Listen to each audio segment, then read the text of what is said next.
İki nəfər bir-birinə ünsiyyəti pozulur, iki nəfər dostdur, bir-birinə ünsiyyəti pozulur.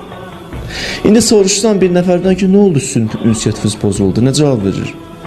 Ki, valla ona bir kəlmə söz dedim, bir filan işi düz eləmirsən, o da məndən ünsiyyətini kəsdi. Düz deyir, həmən sözü deyib, filan işi düz görmürsən. Amma onu necə deyib, onu demir.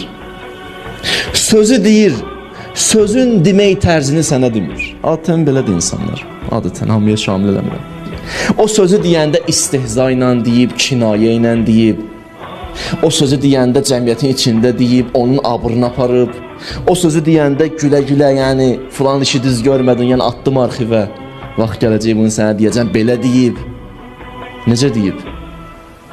Onları demir ki, bir kəlmə deyib, vallahi ona bir kəlmə dedim, düz eləmirsən. Bu da məndən küstü. Düz eləmirsən, sən necə demirsən, bir insafla dinən. Sənin sözündən çox o sözün tərzi ona təsir göstərib. O tərzi gizlədir, sözü deyir. Çünki insan özünü düz çıxartmağı xoşlayır.